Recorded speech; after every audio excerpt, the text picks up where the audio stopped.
नमस्कार साथियों, master plan education पर आप सभी का स्वागत है।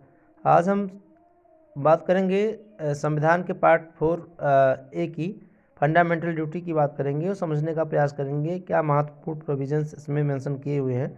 जैसा कि आप स्क्रीन पे देख सकते हैं कि आर्टिकल 51A यानी कि 51A जो है फंडामेंटल ड्यूटी को डिफाइन करता है इंडियन कॉन्स्टिट्यूशन में।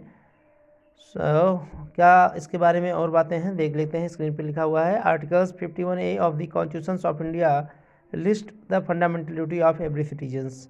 This duty were added by the 42 amendment act in 1976।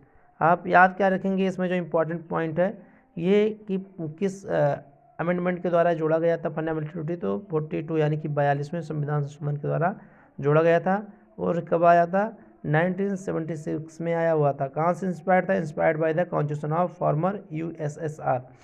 अब फंडामेंटल ड्यूटीज़ क्या है इसकी बात अगर हम करें तो fundamental duties article 51A every citizen of India shall first abide by the constitution and respect its ideas, institutions and national flag and national anthem.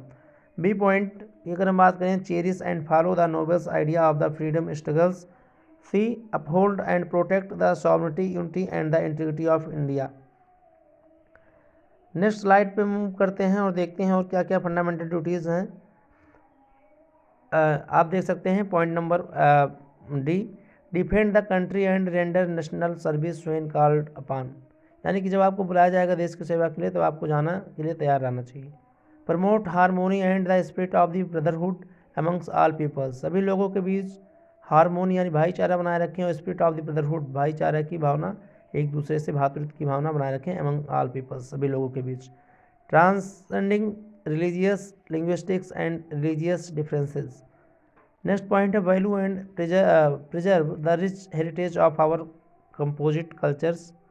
Next point की अगर हम बात करें तो protect and improve the natural environment यानी forest, lakes, rivers, wild life and have compassion for living creatures. Next भी move next point इस point बात कर लें development scientific temper humanism and the spirit of the inquiry and reform.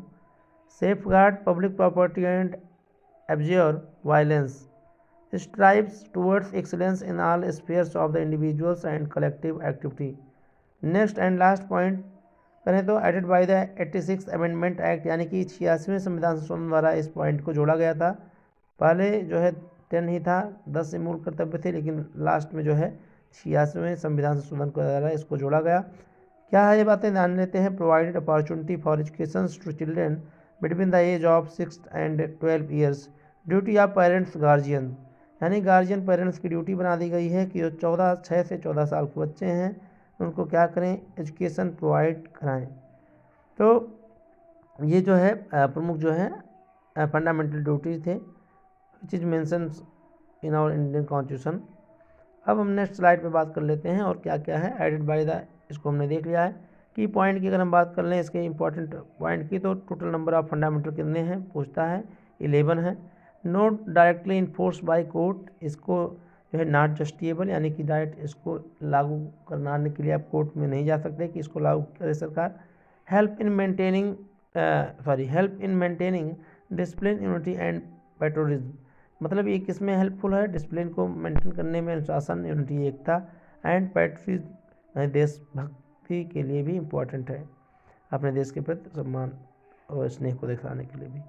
Complement fundamental rights part 3 का ये complement है जो part 3 में फंडामेंटल राइट है। इसी ट्रिक में थोड़ा सा 1 मिनट में अगर माइंड में हम करें तो क्या है इसमें, रेस्पेक्ट मिलता, protect, promote, development and educate. ये प्रमुख बातें रहीं। मुझे आशा और उम्मीद है कि इस छोटे से वीडियो में आप आज आपने जाना कि हमारे फंडामेंटल ड्यूटीज़ क्या है। इसी के साथ आप स्वस्थ रहें, मस्त रहें, व्यस्त रहें, मास्टर प्लान पर बने रहें। तब तक अपने साथी MP मास्टर प्लान को दीजिए इजाज़त। नमस्कार।